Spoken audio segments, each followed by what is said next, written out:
बीड विधानसभा क्षेत्रातील वेगवेगळ्या भागामध्ये आपण जात असतो. तेथील लोकांच्या समस्या काय आहेत, स्थानिक आमदारांनी कामं केलेत का, येणारा आमदार कोण हवा आहे, शेतकऱ्यांचे प्रश्न काय आहेत, कुठल्या मुद्द्यावर मतदान होणार आहे याविषयी आपण चर्चा करत असतो. आज आपण आलेलो आहोत इटफाटा, जे की बीड मतदारसंघातले अत्यंत महत्त्वाचं गाव आहे. काही नागरिक या ठिकाणी आपल्याला चहा पिताना दिसत आहेत. बोलतायत का बघू, काय त्यांचं मत आहे, त्यांचा कल कुणाकडे आहे, परिसराची हवा कुणाकडे आहे.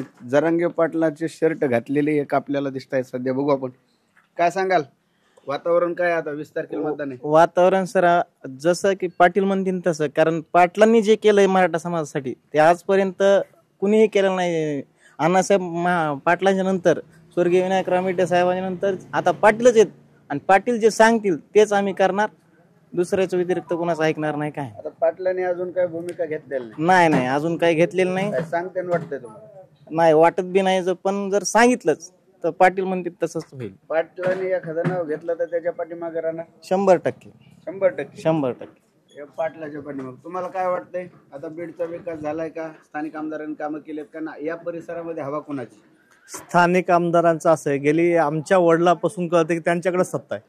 गेली 40-45 वर्ष ते जर विकास करू शकले नाही, ते आता पुढील 5 वर्षात काय करतील? विकास करण्यासाठी महत्वाचं आहे की तळागाळातली माहिती पाहिजे, ग्रामपंचायतीची माहिती पाहिजे, लोकांच्या अडचणी माहिती पाहिजेत. हे काही प्रस्थापित काही करू शकत नाही. आता सध्या फक्त बाप्पू आणि बाप्पूच करू शकतात.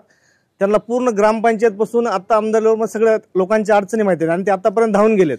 प्रस्थापित काय ते नुसतं सांगतात की आम्हाला पैशाची काही कमी नाही, आम्ही पैसा भरपूर आमच्याकडे, आम्हाला विकास करायचा आहे. म्हणजे गेली 40 वर्ष यांनी फक्त जनतेच्या हातून नुसता पैसाच कमवलेला आहे, विकास काही केलेला नाहीये आणि ते करू पण शकणार नाहीयेत. लोकांच्या मध्ये प्रचंड नाराजी आहे सत्ताधाऱ्यांच्या विरोधात. सरकार एवढ्या घोषणा करते पण लोकांपर्यंत पोहोचत नाहीत असं वाटतं तुम्हाला? नाही, पोहोचतच नाहीत ना. कोणत्या योजना पोहोचतात? आता शेतकऱ्याला 2000 अनुदान देतात, तर खत बियाणं किती महाग झालंय? आम्ही सरकारला 4000 रुपये देऊ, आमच्या मनाप्रमाणे त्याने करावं. शेतकऱ्यांचा मूळ भाव वाढ झाला पाहिजे. शेतकऱ्यांच्या कापसाला भाव, सोयाबीनला भाव जर भेटला तर हे 2000ची गरज वाटणार नाही. मला काय वाटत नाही, 2000ची गरजच नाही हो. आता तुम्ही सांगा, लाडकी बहीण योजना काढली, तुम्ही लोकांना आळशी बनवायलात, कामाला प्रोत्साहन नाही द्यायलात. आज लेबर जर कापूस शेताला 12 रुपये किलो भाव आहे आणि विकायला 7,000 रुपये क्विंटल, काय निघणार आहे खर्च सांगा? शेतकऱ्यांना उत्पादन खर्चही निघत नाही का? आपल्यासोबत अजून नागरिक आहेत, काय सांगाल, इट परिसरामध्ये सध्या हवा कोणाची?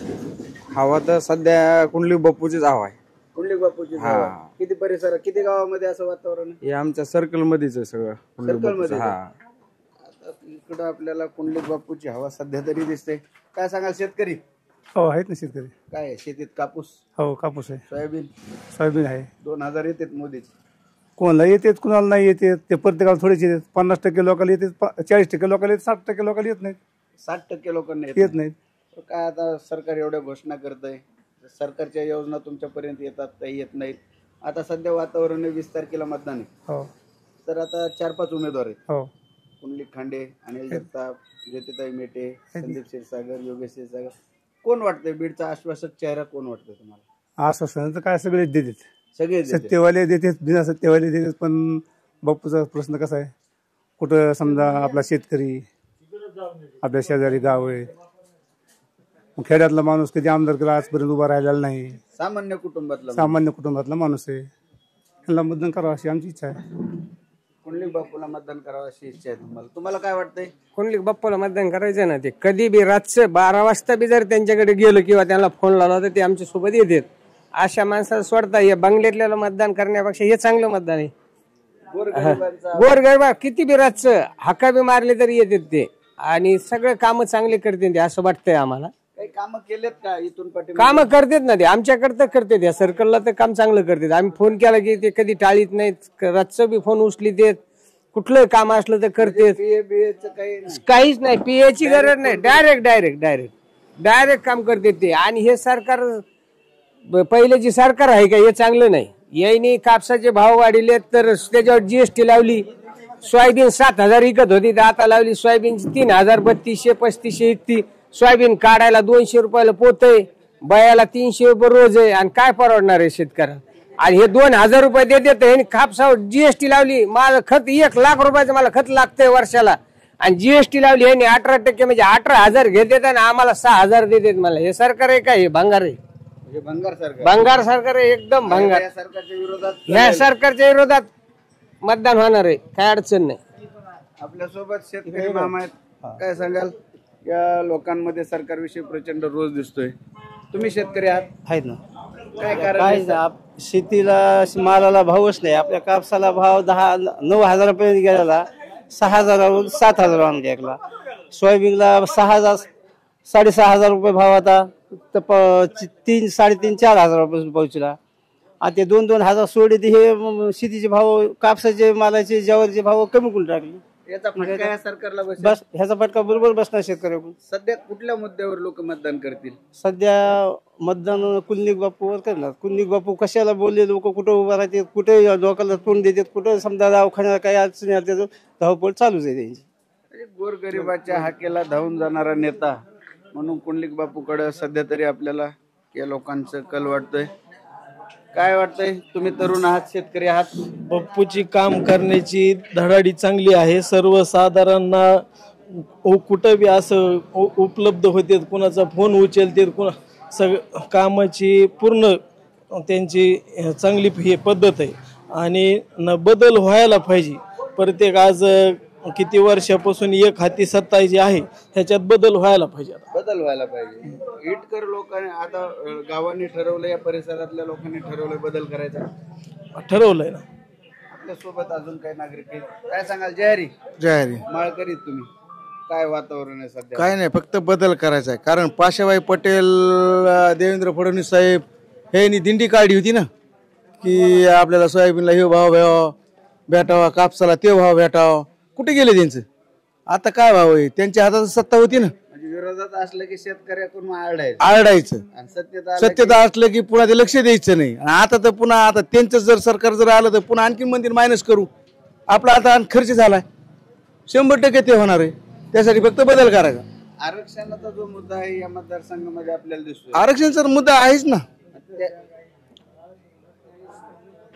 आरक्षणाच्या मुद्द्यावर लोक सरकार विरोधात मतदान करतील असं वाटतं तुम्हाला? ते तर धोरण आहेच ना. पण तुम्ही शेतकऱ्याला सुद्धा जिवंत मारलं ना. फक्त जगू देत नाहीत आणि मरू देत नाहीत. तरुणांच्या हाताला काम नाही, शेतकरी अडचणीत आहे. काय सांगाल? जरांगे पाटील म्हणतील तसं करा. पाटील म्हणतील तसं. पाटलांनी अजून काय सांगितलं नाही? अजून काय सांगणारच ना. सांगणार का? 1-2 दिवसामध्ये शेवटच्या काय सांगतील? सांगतील ना, 2 दिवसात सांगतील. विश्वास आहे? हा, विश्वास आहे. पाटलांनी दगडाला जरी मतदान करायला सांगितलं, दगडाला करणार. दगडाला करणार. काय अडचण नाही, जे पाटील सांगतील तेच आहे ना. बरं, पाटील देणार आहेत, बाप्पूचे आदेश येईन त्याच्यावर तर करणारच आहेत. पण ह्याच्यात बदल बी होणार आहे, ह्याच्या संदर्भाने सगळे मतदान करणार आहेत. बदल करायचा आहे. सारखं एकच उमेदवार आपल्याला नकोय आणि आता बदल करायचा असं लोकांचं मत आहे. आता मी तुम्हाला सर्वांना एक प्रश्न विचारणार आहे की तुम्हाला एक नाव सांगायचं आहे 5 उमेदवारापैकी, तर तुम्हाला काय, तुमच्या जे भूमिका आहेत ते एका शब्दात सांगायचं आहे. बीडचा आमदार कोण व्हावा असं वाटतं? आम्हाला जरांगे पाटील जे सांगतील त्याच्यावर आम्ही मतदान करणार. पाटील सांगतील? हा, पाटील सांगतील तसंच होईल. पाटील सांगतील तसं. बाप्पू, वनले बाप्पू, फक्त बाप्पूच. कुंडलिक बाप्पू. कुंडलिक बाप्पू. जरांगे पाटील तर कुलनिक बापूलाच सांगणार आहेत आणि कुलनिक बापूच पाहिजे. कुंडलिक बापूच पाहिजे. कुंडलिक बापूच. कुंडलिक बापू. कुंडलिक बापू तेच आदेश. आपण बघू शकतो सामान्य नागरिकांच्या प्रतिक्रिया आहेत. जरांगे पाटलांच्या आदेशाची अजून लोक वाट बघतायत आणि काही लोकांना असा विश्वास देखील आहे की पाटील देखील, जरांगे पाटील देखील कुंडलिक बापूच्या बाजूनेच कौल देतील. शेतकऱ्यांच्या प्रचंड अडचणी आहेत. शेतीमालाला भाव नाही, शेतकऱ्यांच्या आत्महत्या वाढत आहेत. मराठा आरक्षणाचा मुद्दा देखील तेवढाच महत्त्वाचा आहे. सध्या ईट परिसरामध्ये तरी सध्या आपल्याला कुंडलिक बापू खांडे यांचं पारडं आपल्याला ग्रामीण भागामध्ये जड होताना दिसत आहे.